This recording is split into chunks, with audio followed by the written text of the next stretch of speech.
Hey everyone, and welcome. So, if you're an MA student, you're probably staring down your thesis, and let's be honest, that first chapter can feel like a massive wall. Well, today we're going to give you the tools to turn that wall into a launch pad. In this explainer, we are breaking down Chapter 1, the introduction, into a really clear step-by-step blueprint. So, let's get to it. And this quote right here, it just hits the nail on the head. Your first chapter isn't just some warm-up act. Nope. It is literally the most powerful argument you are going to make. It's got to convince your reader that your research isn't just kind of interesting, but that it's absolutely necessary. It's what sets the stage, establishes the stakes, and builds the momentum for the entire project. Right? That is the million-dollar question. It can feel so overwhelming, but here's the good news. There is a formula. There's a structure that really works. And over the next few minutes, we're going to walk through that structure piece by piece and turn this massive task into a bunch of small, totally manageable steps. So here's our game plan. First, we're going to figure out why Chapter 1 is such a big deal in the grand scheme of things. Then, we'll dive into the real nuts and bolts, how to build your case, state your purpose, ask the right questions, prove your study is actually worth doing, and then add those final crucial touches. Okay, so first things first, let's talk architecture. Before you can lay a strong foundation, you have to understand the blueprint for the entire house. So let's take a look at how Chapter 1 fits into the whole thesis structure. What's so cool about this is how everything, and I mean everything, connects right back to the beginning. See, Chapter 1 is where you set up your research questions, your RQs. Then Chapter 2 justifies them. Chapter 3 explains how you'll answer them. Chapter 4 gives the answers. 5 tells us what the answers mean. And finally, 6 wraps up the whole argument you started way back in Chapter 1. It's all one single logical thread. And that right there, that is the key takeaway. If you get your research questions right in Chapter 1, you've built the backbone for your entire thesis. Every single chapter that comes after is designed to answer those specific questions. If you change them later, the whole structure starts to wobble. That's why it is so important to get them right from the get-go. Okay, so now that we've got the big picture, let's talk about building your case. How do you actually convince your reader that your research absolutely has to exist? Well, the best way to do this is with something called a funnel structure. Think of it like you're telling a story. You start really broad, you establish the world of your research, the general topic, and why people should care. Then you start to zoom in, and you point to something that's missing, a question nobody's answered yet. That's your research gap. And then you step in and say, here's how my study is going to fill that gap. Let's be totally clear on this one. The research gap is the entire reason your study exists. It's the so what of your project. It's the hole in what we currently know that you are going to fill. If you can't point to a clear, specific gap, then you don't really have a justification for your research. It's that simple, and it's that important. Finding that research gap leads you straight to these two things. The problem statement is basically you explaining that gap. It's the why. It's you arguing that this is a real issue that needs to be solved. And the purpose statement is your answer. It's the what.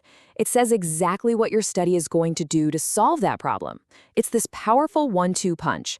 Here's why it's needed, and here's what I'm going to do about it. So once you've laid out the problem, it's time to get really specific. This next part is all about crafting a super clear, precise purpose statement. This is where you lay out the exact blueprint for your entire research project. A great purpose statement doesn't leave any room for guessing. It's a short, powerful paragraph that tells your reader exactly what you'll do, who you'll study, what you're looking for, where it's all going down, and how you're going to do it. And notice that last point. It has to flow logically from the problem. A reader who gets your problem should almost be able to predict what your purpose is. And now we get to the backbone itself, your research questions.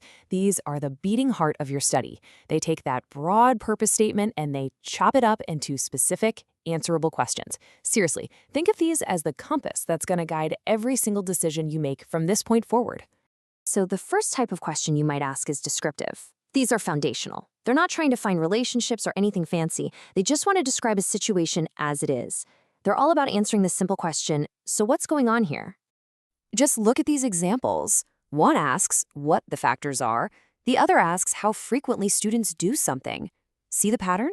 They aren't comparing anything or looking for connections. They are just documenting what's happening right now. Next up, you've got comparative questions. And, just like the name says, These are all about looking for differences between groups. You need at least 2 groups, and you want to know if they're different in some important way. This is the bread and butter of a ton of experimental studies. Here's a perfect example. Is there a difference in writing quality between a group using Facebook and a group using good old paper and pen? You've got 2 clear groups, and the question is a straight-up comparison of the results between them. Simple as that.